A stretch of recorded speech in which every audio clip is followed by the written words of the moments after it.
CBSE 12th Standard English Prose Flamingo in Tamil. Second lesson last spring. CBSE English 12th Standard Flamingo Prose in Tamil, presented by R. Ravikrishnan.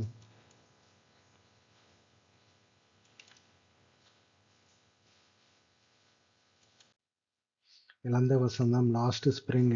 திருடப்பட்ட குழந்தை பருவத்தின் கதைகள். ஆசிரியர் பற்றி. Anees junk ரூர்கேலாவில் பிறந்து தனது குழந்தை பருவத்தையும் இளமை பருவத்தையும் ஹைதராபாத்தில் கலந்தார். அவர் ஹைதராபாத்திலும் அமெரிக்காவிலும் கல்வி பயின்றார். அனீஸ் ஜங்க் இந்தியாவில் தனது எழுத்தாளர் வாழ்க்கையை தொடங்கினார்.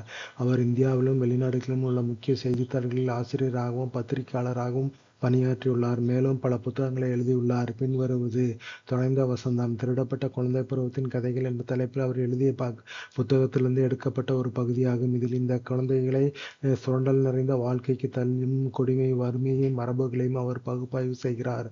உரையில் உள்ள இந்த சொற்றொடர்களை கவனிங்கள். சூழலிலிருந்து அவற்றின் பொருளை ஊகித்துக் கொள்ளுங்கள். தேடுகிறது. பகல் நேரங்களில் கடுமையாக உழைக்கிறார்கள். நிரந்தர வறுமை நிலைமை.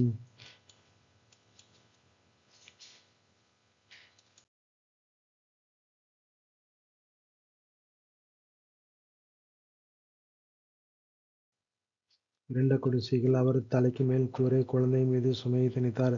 சில சமயங்களில் குப்பையில் ₹1 கிடைக்கும். ஏன் இப்படி செய்கிறாய் என்று சுற்றுப்புறத்தில் உள்ள குப்பை மேடுகளில் தங்கம் தேடிக்கொண்டிருக்கும் சாகேப்பிடம் நான் தினமும் காலையில் சந்திப்பேன். சாகேப் வெகு காலத்திற்கு முன்பே தன்னை வீட்டை விட்டு வெளியேறிவிட்டான். டாக்காவின் பசுமையான வயல்வெளிகளுக்கு மத்தியில் அமைந்துள்ள அவனது வீடு ஒரு தொலைதூர நினைவாக கூட இல்லை. பல புயல்கள் தங்கள் வயல்களையும் வீடுகளையும் அடித்து சென்றதாக அவனது தாய் அவனிடம் கூறுகிறார். அதனால்தான் அவன் இப்போது வசிக்கும் இந்த பெருநகரில் தங்கம் தேடி அவர்களை வெளியேறினார்கள். எனக்கு வேறு வேலை இல்லை என்று முணுமுணுத்தவாறே அவன் பார்வையை திருப்பினான்.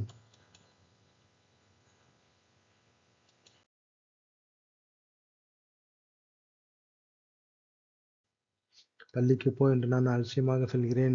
அந்த அறிவுரை எவ்வளவு உள்ளிடத்தற்றதாக ஒலிக்கும் என்பது உடனடியாக உணர்ந்து கொண்டேன். என் பகுதியில் பள்ளி இல்லை. அவர்கள் ஒன்று கட்டும் போது நான் செல்வேன். நான் ஒரு பள்ளி தொடங்கினால் நீ வருவாயா என்று பாதி கேலியாக கேட்டேன். ஆம் என்று அவன் அகலமாக புன்னகைத்தபடி கூறினான். சில நாட்கள் கழித்து அவன் என்னிடம் ஓடி வருவதை பார்த்தேன். உன் பள்ளி தயாராகிவிட்டதா? ஒரு பள்ளியை கட்டுவதற்கு அதிக நேரம் எடுக்கும் என்று அர்த்தமில்லாத ஒரு வாக்குறுதியை அளித்து விட்டோமே என்று சங்கடத்துடன் நான் சொல்கின்றேன். ஆனால் என்னை போன்ற வாக்குறுதிகள் அவனது இருண்ட உலகின் ஒவ்வொரு மூலையிலும் நிறைந்துள்ளன. பல மாதங்களாக அவனை அறிந்த பிறகு நான் அவனிடம் அவன் பெயரை கேட்கிறேன். பிரபஞ்சத்தின் இறைவன் சாகேப் ஆலம் என்று அவன் அறிவிக்கின்றான். அதன் அர்த்தம் அவனுக்கு தெரியாது. ஒருவேளை அதன் அர்த்தம் தெரிந்திருந்தால் அதை நம்புவது அவனுக்கு மிகவும் கடினமாக இருந்திருக்கும். தன் பெயர் எதை குறிக்கிறது என்பதை அறியாமல் அவன் தன் நண்பர்களுடன் தெருக்களில் சுற்றித் திரிகின்றான். அவர்கள் காலை பறவைகளைப் போல தோன்றி நண்பகலில் மறைந்துவிடும் வருங்கால சிறுவர்களின் ஒரு படையை போன்றவர்கள். பல மாதங்களாக நான் வந்து விட்டேன்.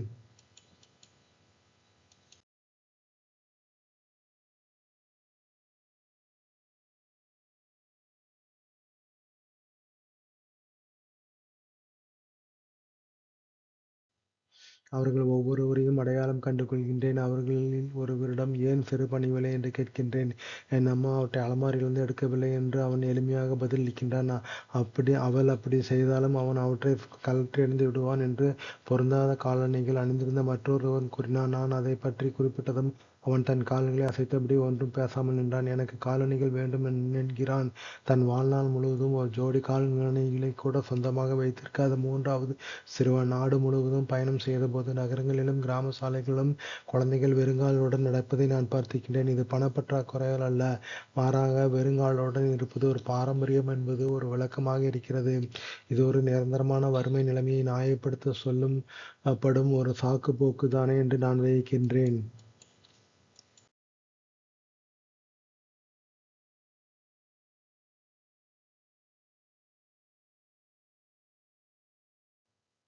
உடுப்பியை சேர்ந்த ஒருவர் என்னிடம் ஒரு முறை சொன்ன கதை எனக்கு நினைவிருக்கிறது. சிறுவனாக இருந்தபோது அவர் பள்ளிக்கு செல்லும் வழியில் ஒரு பழைய கோவிலை கடந்து செல்வார். அங்கு அவரது தந்தை ஒரு பூசாரியாக இருந்தார். அவர் அந்த கோவிலில் சிறிது நேரம் நின்று ஒரு ஜோடி காலணிகளுக்காக பிரார்த்தனை செய்வார். 30 ஆண்டுகளுக்கு பிறகு நான் அவரது ஊருக்கும் அந்த கோவிலுக்கும் சென்றபோது அது இப்போது ஒருவித இருண்ட சூழலில் மூழ்கியிருந்தது. பாழடைந்த நிலை. ஒரு புதிய பாதிரியார் வசித்த கொல்லைப்புறத்தில் சிவப்பு மற்றும் வெள்ளை நிற பிளாஸ்டிக் நாற்காலிகள் இருந்தன. சாம்பல் நிற சீருடை அணிந்து காலுறைகளும் காலணிகளும் போட்டிருந்தன.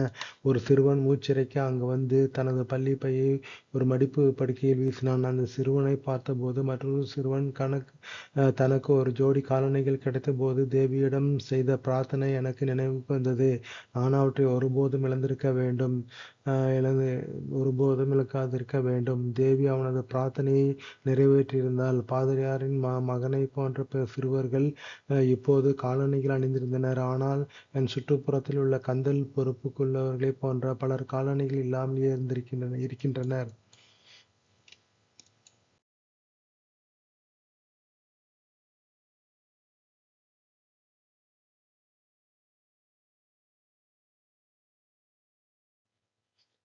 வருங்காலத்துடன் குப்பை பொறுக்கும் தொழிலாளர்களுடனான என் பழக்கம் டெல்லியில் எல்லையில் இருந்தாலும் உருவகமாக சொல்வதனால் அதிலிருந்து பல மைல்கள் தொலைவில் உள்ள சீமோபுரிக்கு என்னை அழைத்துச் செல்கிறது. இங்கு வசிப்பவர்கள் 1971 வங்கதேசத்தில் வந்த ஆக்கிரமிப்பாளர்கள். சாகேப்பின் குடும்பமும் அவர்களில் ஒன்று. அப்போது சீமாபுரி ஒரு வனாந்திரமாக இருந்தது. அது இப்போது அப்படித்தான் இருக்கிறது.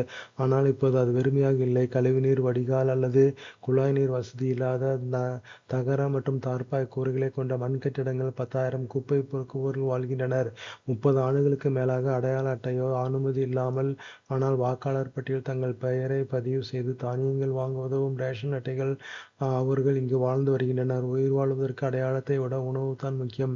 பசுமையான வயல்களும் ஆறுகளும் நிறைந்த தங்கள் அழகான நிலத்தை ஏன் விட்டு வந்தீர்கள் என்று நான் கேட்டபோது கந்தல் புடவைகளை அணிந்திருந்த ஒரு பெண்ணின் குழு நான் முடிவில் எங்கள் குடும்பத்திற்கு உணவளித்து வயிற்று வலியின்றி உறங்க செல்ல முடிந்தால் எங்களுக்கு தானியம் தராத வயல்களில் வாழ்வதை விட இங்கே வாழ்வதை நாங்கள் விரும்புவோம் என்று கூறினார். அவர்களுக்கு உணவு கிடைக்கும் இடங்களில் எல்லாம் தற்காலிக வீடுகளாக மாறும் கூடாரங்களை அமைத்துக் கொள்கிறார்கள்.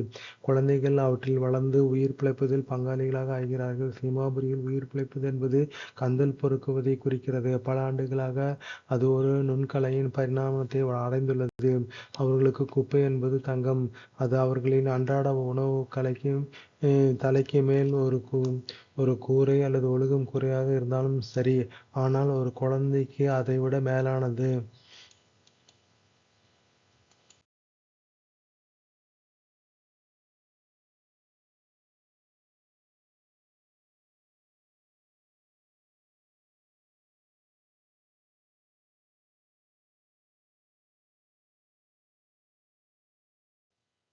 சில சமயங்களில் ₹1 ஏன் ₹10 நோட்டை கூட நான் கண்டெடுக்கின்றேன் என்கிறார் சாகேப்.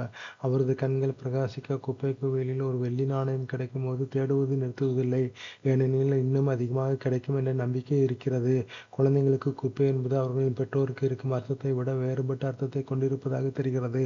குழந்தைகளுக்கு அது வியப்புடன் கலந்திருக்கிறது. பெரியவர்களுக்கு அது உயிர் வாழ்வதற்கான ஒரு வழியாக இருக்கிறது. ஒரு காலையில் சாகேப் பக்கத்து வீட்டு கிளப்பின் வேலி போட்ட வயலருகே நின்று வெள்ளையுடை அணிந்த 2 இளைஞர்கள் டென்னிஸ் விளையாடுவதை பார்த்துக் கொண்டிருப்பதை நான் கண்டேன். எனக்கு இந்த விளையாட்டு பிடிக்கும் என்று அவர் வேலிக்கு பின்னால் நின்று அதை பார்ப்பதில் திருப்தியுடன் முணுமுணுத்தார். நான் போகிறேன். யாரும் இல்லாத போது உள்ளே என்று அவன் ஒப்புக்கொள்கிறான். வாயில் காப்பாளர் என்னை ஊஞ்சலை பயன்படுத்த அனுமதிக்கிறார்.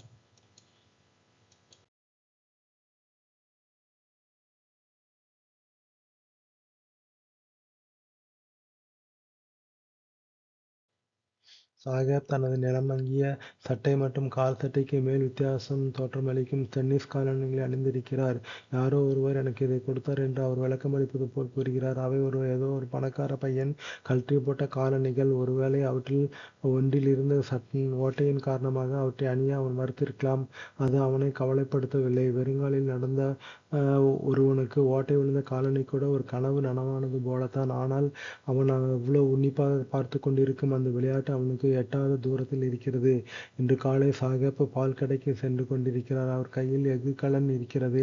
நான் இப்போது இந்த தெருவில் உள்ள தேநீர் கடையில் வேலை செய்கிறேன் என்று தூரத்தில் சுட்டிக்காட்டி சொல்கிறார். எனக்கு ₹800 சம்பளமும் எல்லா வேலை உணவும் கிடைக்கிறது. அவருக்கு அந்த வேலை பிடித்திருக்கிறதா என்று நான் கேட்கிறேன். அவர் முகம் பொலிவிழந்து இருப்பதை நான் காண்கிறேன். கவலையற்ற பார்வை. நான் தன்னுடைய அவ்வளவு இலகுவாக சுமந்து செல்லும் பிளாஸ்டிக் பையை விட அந்த எஃகு கலன் கனமாக தெரிகிறது. அந்த பை அவனுடையது. அந்த கலன் தேநீர் கடையின் உரிமையாளருடையது. சாகேப் இனி தனக்குத்தானே எஜமானன் அல்ல. நான் கார் ஓட்ட விரும்புகிறேன்.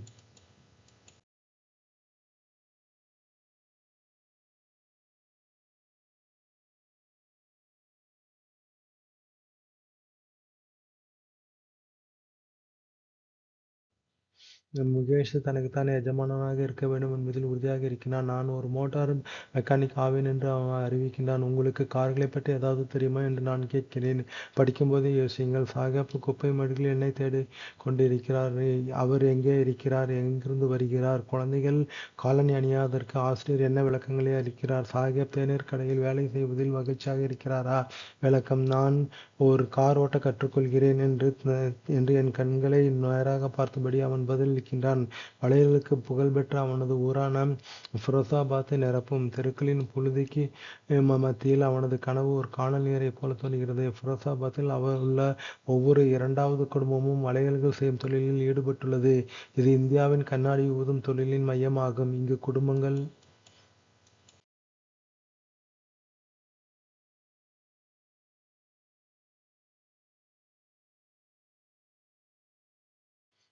தலைமுறை தலைமுறையாக உலைகளுக்கு அருகில் வேலை செய்தும் கண்ணாடியை பற்ற வைத்தும் இந்த நாட்டில் உள்ள எல்லா பெண்களுக்கும் வளையல் செய்யும் வந்திருக்கிறார்கள் போலும்.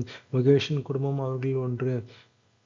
அவர்கள் யாருக்கும் தெரியாது. அவனைப் போன்ற குழந்தைகள் அதிக வெப்பம் கொண்ட கண்ணாடி உலைகளிலும் காற்று ஒலியும் இருண்ட அறைகளிலும் வேலை செய்வது சட்டவிரோதம். அந்த சட்டம் அமுல்படுத்தப்பட்டால் அவனையும் பகல் நேரங்களில் கடுமையாக உழைத்து பெரும்பாலும் தங்கள் தங்கள் கண்களின் பொலிவை இழக்கும் அந்த 20,000 குழந்தைகளையும் அந்த சூடான உலைகளிலிருந்து வெளியே கொண்டு வர முடியும். என்னை வீட்டிற்கு அழைத்து செல்ல முன்வரும்போது முகேஷின் கண்கள் பிரகாசிக்கின்றன. அந்த வீடு புனரமைக்கப்பட்டு வருவதாக அவன் பெருமையுடன் கூறுகிறான். குப்பைகளால் அடைபட்ட துர்நாற்றம் வீசும் சந்துகளில் நாங்கள் நடக்கின்றோம். இடிந்து விழும் சுவர்கள், ஆடும் கதவுகள், ஜன்னல்கள் இல்லாத குடிசைகளாகவே இருக்கும் வீடுகளை கடந்து செல்கின்றோம். மனிதர்களும் விலங்குகளும் கலந்த குடும்பங்கள் ஒரு தொன்மையான நிலையில் ஒன்றாக வாழ்ந்து கொண்டிருக்கின்றன. அவன் அப்படிப்பட்ட ஒரு வீட்டின் வாசலில் நின்று ஆடும் இரும்பு கதவை தன் காலால் தட்டி அதை தள்ளித் திறக்கின்றான்.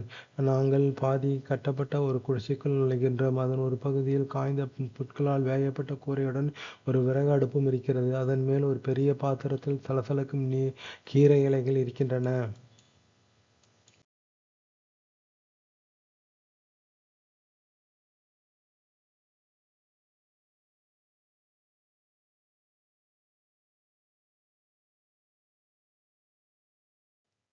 தரையில் பெரிய அலுமினிய தட்டுகளுடன் மேலும் நறுக்கப்பட்ட காய்கறிகள் இருக்கின்றன. மெலிந்த இளமன் தன் குடும்பம் முழுவதும் இரவு உணவை சமைத்துக் கொண்டிருக்கிறார். புகைப்படிந்த கண்களில் வழியே அவள் புன்னகைக்கிறாள். அவள் முகேஷின் அண்ணனின் மனைவி. வயதில் பெரியவளாத அவள் ஏற்கனவே தன் கணவன் முகேஷ் மற்றும் அவர்களின் தந்தை என 3 ஆண்களும் பொறுப்பாளர்களாக இருந்த அந்த வீட்டின் மருமகளாக மரியாதையை பெறத் தொடங்கியிருக்கிறாள். அந்த வயதானவர் உள்ளே நுழைந்ததும் அவள் மெதுவாக உடைந்த சுவருக்கு பின்னால் சென்று தன் முகத்திரையை முகத்திற்கு அருகில் இழுத்துக் கொள்கிறார். வழக்கத்தின்படி மருமகள்கள் ஆண் பெரியவர்களுக்கு முன்னால் தங்கள் முகத்தை முக்காடிட்டுக் கொள்ள வேண்டும். இந்த விஷயத்தில் அந்த பெரியவர் ஒரு ஏழை வளையல் செய்பவர். பல ஆண்டுகளாக முதலில் தையல்காரராகவும் பின்னர் வளையல் செய்பவராகவும் கடுமையாக உழைத்த போதிலும் அவரால் ஒரு வீட்டை புதுப்பிக்கவோ தன் 2 மகன்களையும் பள்ளிக்கு அனுப்பவோ முடியவில்லை. அவரால் செய்ய முடிந்ததெல்லாம் தனக்கு தெரிந்ததை அவர்களுக்கு கற்பிப்பது மட்டுமே.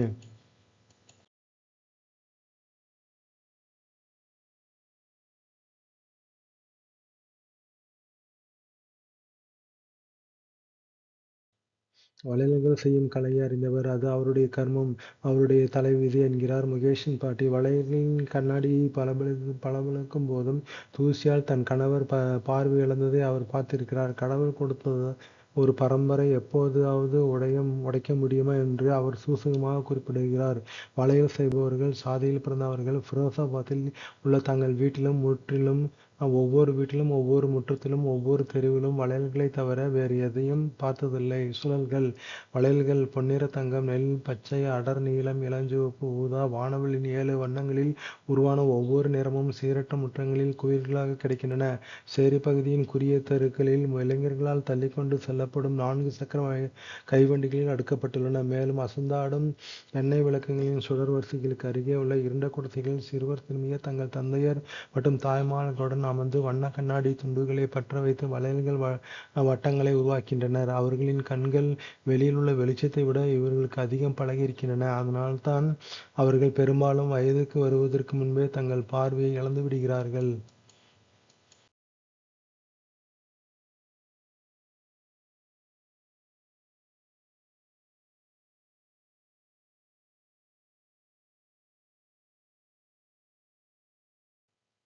மங்கிய இளஞ்சிவப்பு நிற ஆடை அணிந்த இளம்பெண்ணான சபிதா ஒரு வயதான மூதாட்டியின் அருகில் அமர்ந்து கண்ணாடித் துண்டுகளைப் பற்ற வைக்கிறாள். அவளது கைகள் ஒரு இயந்திரத்தின் இடுக்கியைப் போன்ற இயந்திரத்தனமாக இயங்குகின்றன.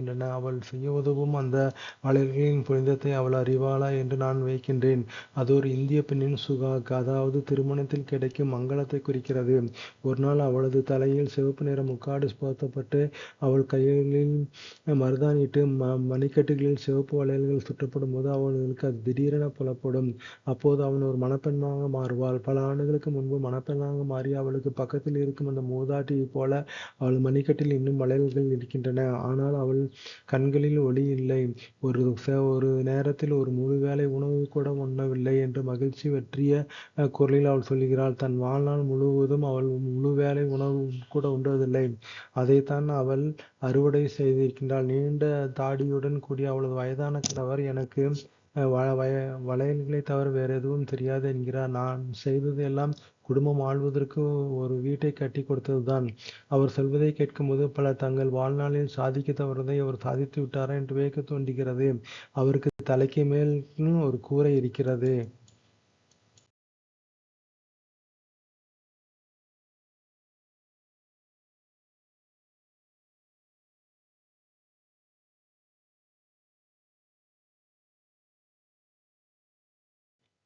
வளையல்கள் செய்யும் தொழிலைத் தவிர வேறு எதற்கும் பணமில்லை. ஒரு கூப்பிடுவதற்குக் கூட போதுமான பணமில்லை என்ற புலம்பல் ஒவ்வொரு வீட்டிலும் ஒலிக்கிறது. இளைஞர்களும் தங்கள் பெரியவர்களின் புலம்பலை எதிரொலிக்கிறார்கள். ஃபிரோசாபாத்தில் காலம் செல்ல செல்ல பெரிதாக எதுவும் மாறவில்லை என்றே தோன்றுகிறது. பல ஆண்டுகளாக மூளையை முழுங்கடிக்கும் உழைப்பு எல்லா முயற்சிகளையும் கனவு காணும் திறனையும் கொன்றுவிட்டது.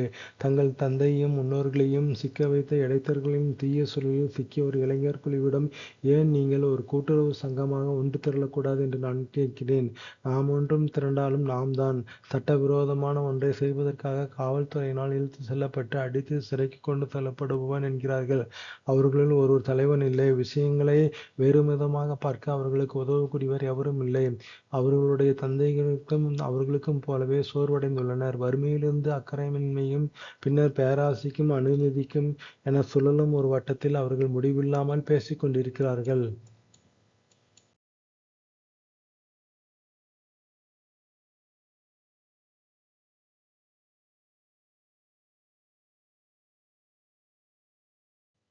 அவர்களைக் கேட்பதை இரண்டு வெவ்வேறான உலகங்களைக் காண்கின்றேன். ஒன்று வறுமை எனும் வலையில் சிக்கிய குடும்பம், தங்கள் பிறந்த சாதியின் களங்கத்தால் பாரம் சுமந்த குடும்பம். மற்றொன்று சாகுகாரர்கள், இடைத்தரகர்கள், காவலர்கள், சட்டக் காவலர்கள், அதிகார வர்க்கத்தினர் மற்றும் அரசியல்வாதிகள் அடங்கிய ஒரு தீய வட்டம்.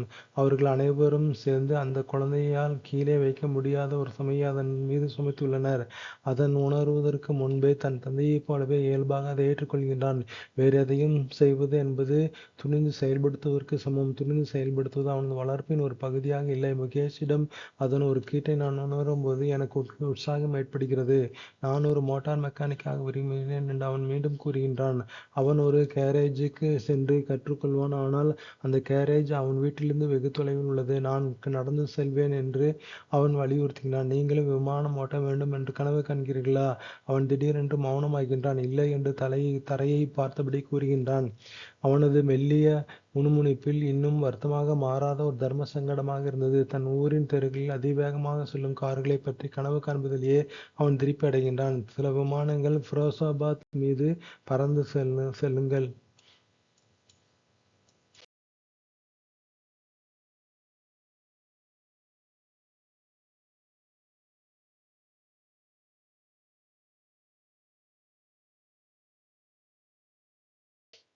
படிக்கும்போது யோசியுங்கள். ஃபிரோசாபாத் நகரின் புகழுக்குக் காரணம் என்ன? கண்ணாடி வளையல் தொழிலில் பணிபுரிவதால் ஏற்படும் அபாயங்களைக் குறிப்பிடுக. தனது சூழ்நிலை குறித்த முகேஷின் அணுகுமுறை அவனது குடும்பத்தினரின் அணுகுமுறையிலிருந்து எவ்வாறு வேறுபடுகிறது? சட்டவிரோதமான ஒன்றைச் செய்வதற்காக காவல்துறையினால் இழுத்துச் செல்லப்பட்டு அடித்து சிறைக்கு கொண்டு செல்லப்படுபவன் என்கிறார்கள். அவர்களுக்குள் ஒரு தலைவன் இல்லை. விஷயங்களை வேறுவிதமாக பார்க்க அவர்களுக்கு உதவக்கூடியவர் எவரும் இல்லை. அவர்களுடைய தந்தையர்களும் அவர்களைப் போலவே சோர்வடைந்துள்ளனர். வறுமையிலிருந்து அக்கறையின்மைக்கும் பின்னர் பேராசைக்கும் அநீதிக்கும் எனும் சூழல் ஒரு வட்டத்தில் அவர்கள் முடிவில்லாமல் பேசிக் கொண்டிருக்கிறார்கள். அவர்கள் கேட்பது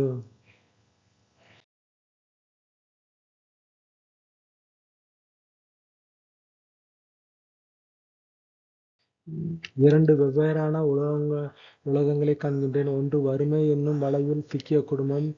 தாங்கள் பிறந்த சாதியின் களங்கத்தால் பாரம் சுமந்த குடும்பம். மற்றொன்று சாகுக்காரர்கள், இடைத்தரகர்கள், காவலர்கள், சட்ட காவலர்கள், அதிக வர்க்கத்தினர் மற்றும் அரசியல்வாதிகள் அடங்கிய ஒரு தீய வட்டம். அவர்கள் அனைவரும் சேர்ந்து குழந்தையால் கீழே வைக்க முடியாத ஒரு சுமையை அதன் மீது சுமத்தியுள்ளனர். அதன் உணர்வுக்கு முன்னரே தன் தந்தையைப் போலவே இயல்பாக அதை ஏற்றுக்கொள்கின்றான். வேறு எதை செய்வது என்பதும் துணிந்து செயல்படுவதற்கு சமம். துணிந்து செயல்படுவது அவன் வளர்ப்பின் ஒரு பகுதியாக இல்லை. முகேஷிடம் அதன் ஒரு கீட்டை உணரும்போது எனக்கு உற்சாகம் ஏற்படுகிறது. நான் ஒரு மோட்டார் மெக்கானிக்காக விரும்புகின்றேன் என்று அவன் மீண்டும் கூறுகின்றான். அவன் ஒரு கேரேஜுக்கு சென்று கற்றுக்கொள்வான். ஆனால் அந்த கேரேஜ் அவன் வீட்டிலிருந்து வெகு தொலைவில் உள்ளது. நான் நடந்து செல்வேன் என்று அவன் வலியுறுத்துகின்றான். நீங்களும் விமானம் ஓட்ட வேண்டும் என்று கனவு காண்கிறீர்களா? அவன் திடீரென்று மௌனமாகின்றான். இல்லை என்று தரையை குறித்தபடி கூறுகின்றான். அவனது மெல்லிய முணுமுணுப்பில் இன்னும் அர்த்தமாக மாறாத ஒரு தர்ம சங்கடம் இருந்தது. தன் ஊரின் தெருக்களில் அதிவேகமாக செல்லும் கார்களைப் பற்றி கனவு காண்பதிலேயே அவன் திருப்தி அடைகின்றான். சில விமானங்கள் ஃபிரோசாபாத் மீது பறந்து செல்லுங்கள். படிக்கும்போதே யோசியுங்கள்.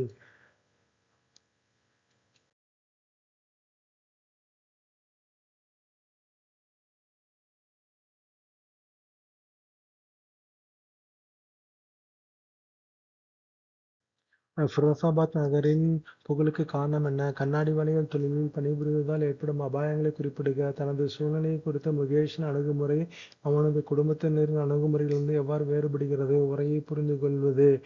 கிராமங்களிலிருந்து நகரங்களுக்கு மக்கள் இடம்பெயர்வதற்கான சில காரணங்கள் என்னவாக இருக்கலாம்? ஏழை குழந்தைகளுக்கு கொடுக்கப்பட்ட வாக்குறுதிகள் அரிதாகவே நிறைவேற்றப்படுகின்றன என்பதை நீங்கள் ஏற்றுக்கொள்கிறீர்களா? தேர்வில் விவரிக்கப்பட்டுள்ள சம்பவங்களிலிருந்து இது ஏன் நிகழ்கிறது என்று நீங்கள் நினைக்கிறீர்கள்?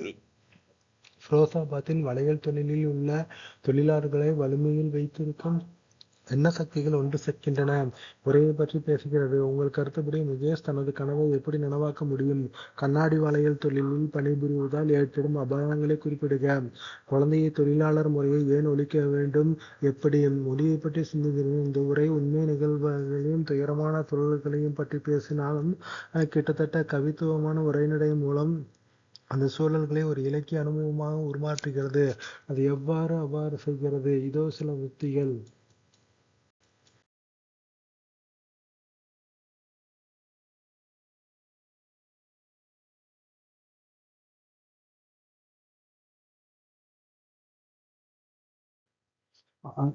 அதிசயோக்கி ஹைப்பர்போலி என்பது ஒரு விஷயத்தை அது உண்மையில் இருப்பதை விட சிறப்பாகவோ அல்லது மிகவும் சுவாரஸ்யமாகவும் தோற்றமளிக்க செய்யும் ஒரு பேச்சு அல்லது எழுத்து முறையமாகும். ஹைப்பர்போலி. எடுத்துக்காட்டாக, அவர்களுக்கு குப்பை தங்கம். உங்களுக்கு தெரிந்திருக்கலாம். உருவகம் என்பது பெரிதும் ஒத்திருக்காத இரண்டு மெட்டாஃபார், இரண்டு விஷயங்களையோ அல்லது கருத்துக்களையோ ஒப்பிடுவது. ஒரு உருவகம் ஒரு பொருளின் பண்பை அல்லது அம்சத்தை மற்றொரு பொருள்களுக்கு கொண்டு விவரிக்கிறது. ஒரு உருவகம் ஒரு பொருளின் பண்பை மற்றொரு பொருளுக்கு மாற்றுகிறது என்று நாம் கூறலாம். எடுத்துக்காட்டாக, சாலை ஒளி நாடாவாக இருந்தது. ஊமை என்பது சிமிலி போன்ற அல்லது போல என்ற சொற்களை பயன்படுத்தி ஒரு பொருளை மற்றொன்றுடன் ஒப்பிடும் ஒரு சொல் அல்லது சொற்றொடர். எடுத்துக்காட்டாக, பனியைப் போல வெண்மையானவை. பாடத்திலிருந்து எடுக்கப்பட்ட பின்வரும் சொற்றொடர்களையும் வாக்கியங்களையும் கவனமாக படியுங்கள். ஒவ்வொரு எடுத்துக்காட்டிலும் உள்ள இலக்கிய உத்தியை உங்களால் அடையாளம் காண முடிகிறதா? பிரபஞ்சத்தின் இறைவன் என்று பொருள்பாட்டும் சாகப்பி ஆழம் என்பது உண்மையில் சாகப் என்பவர் யாராக இருக்கிறாரோ அதற்கு முற்றிலும் முரணானதாகும். வெறுமையின் சூழலில் மூழ்கிப் போனது. சீமாபுரி டெல்லியின் எல்லையில் இருந்தாலும் அதிலிருந்து பல மைல்கள் தொலைவில் உள்ள ஒரு இடம். உருவகமாக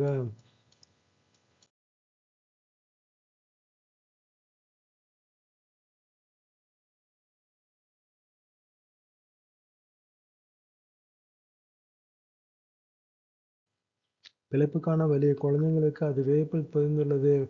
பெரியவர்களுக்கு அது அவளது கைகள் ஒரு இயந்திரத்தின் இடுக்கியைப் போல இயந்திரத்தனமாக இயங்குகின்றன. தான் செய்யும் உதவும் மலைகளின் புனிதத்தை அவள் அறிவாளா என்று நான் வியக்கின்றேன். அவள் மணிக்கட்டில் இன்னும் வளையல்கள் இருக்கின்றன. ஆனால் அவள் கண்களில் ஒளி இல்லை. பிரசாபாத் வானில் சில விமானங்கள் பறக்கின்றன. வறுமையின் வலைப்பின்னல். தங்கத்தை தேடி அலைதல். மேலும் சீமாபுரியில் பிழைப்பதென்பது கஞ்சல் துணிகளை பொறுக்குவதே ஆகும். காலப்போக்கில் அது ஒரு நுண்கலையின் பரிமாணத்தை அடைந்துள்ளது.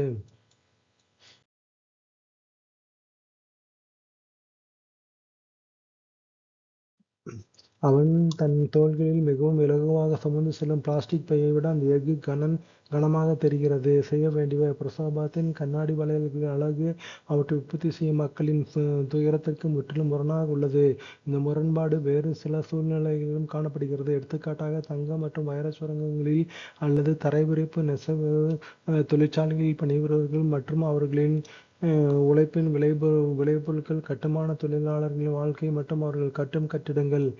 சுற்றி பார்த்து இதுபோன்ற முரண்பாடுகளின் உதாரணங்கள் கண்டறியுங்கள். அவற்றில் ஏதேனும் ஒன்றைப் பற்றி சுமார் 200 முதல் 250 வார்த்தைகள் பத்தி எழுதவும். குறிப்புகள் எடுப்பதன் மூலம் நீங்கள் தொடங்கலாம். அத்தகைய ஒரு பத்தி எவ்வாறு தொடங்கலாம் என்பதற்கு இதோ ஒரு உதாரணம். இதே ஊரில் ஏழைகளை ஒருபோதும் பார்க்க முடியாது. பகலில் அவர்கள் கிரேன்களையும் மண்ணள்ளும் இயந்திரங்களையும் இயக்கி குரோம் பூச்சுக்களான அஸ்திவாரங்களை அமைப்பதற்கான சூடான மணலில் ஆழமாக புதைந்து கடுமையாக உழைக்கிறார்கள். இரவில் அவர்கள் நகரத்தின் புறநகர் பகுதிகளிலும் உள்ள பாழடைந்த தொழிலாளர்கள் முகாம்களுக்கு நாடு கடத்தப்படுகிறார்கள்.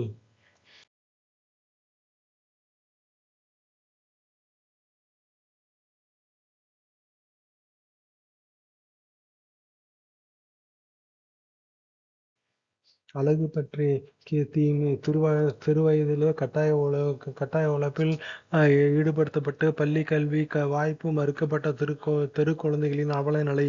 துணை தீம்: ஏழைகளின் துன்பங்கள் மீது சமூகம் அரசியல் வர்க்கமும் காட்டும் இரக்கமற்ற தன்மை. புரிதல்: உண்மைகளை புரிந்து கொண்டு உணர்வுபூர்வமாக பதிலளித்தல். பாடநூலின் தொடர்ச்சியாக சமூக பொருளாதார பிரச்சனைகள் குறித்து சிந்தனை. உரையை பற்றி பேசுதல். சரளமான வளர்ச்சி. சமூக விழிப்புணர்வு பற்றி விளக்கம். ஏழை குழந்தைகளின் கனவுகளும் யதார்த்தமும். குழந்தை தொழிலாளர்கள் பிரச்சனைகள். மொழியை பற்றி சிந்திப்பது. எழுத்தில் அணிவகைகளின் பயன்பாட்டில் கவனம் செலுத்துங்கள்.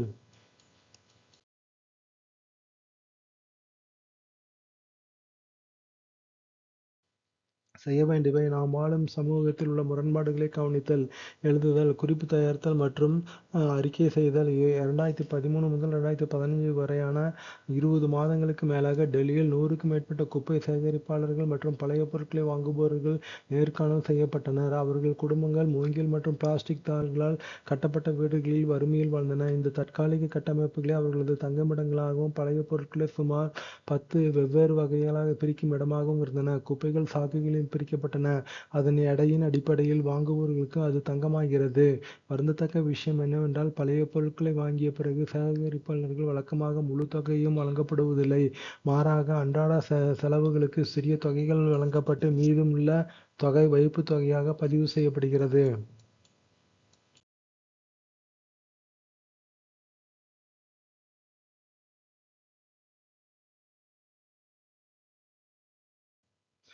தி கான்வர்சேஷன் இதழில் ஜூன் 27, 2017 அன்று வெளியான செய்தியின்படி, ஆய்வாளர் டானா கோரன்பெர்க் மிச்சிகன் பல்கலைக்கழகத்தின் சமூகவியல் முனைவர் பட்ட ஆய்வாளர். நீங்கள் படித்தது போலவே குப்பை சேகரிப்பவர்கள், வளையல் செய்பவர்கள், காய்கறி விற்பவர்கள் போன்ற அமைப்பு சாரா துறைகளில் ஒரு பெரிய மக்கள் தொகை வேலை செய்கிறது. டிஜிட்டல் இந்தியா திட்டத்தின் மூலம் ஊக்குவிக்கப்படும் டிஜிட்டல் உள்கட்டமைப்பை அமைப்பு சாரா துறைகளில் உள்ள தொழிலாளர்கள் எவ்வாறு பயன்படுத்திக் கொள்ளலாம் என்று நீங்கள் நினைக்கிறீர்கள்?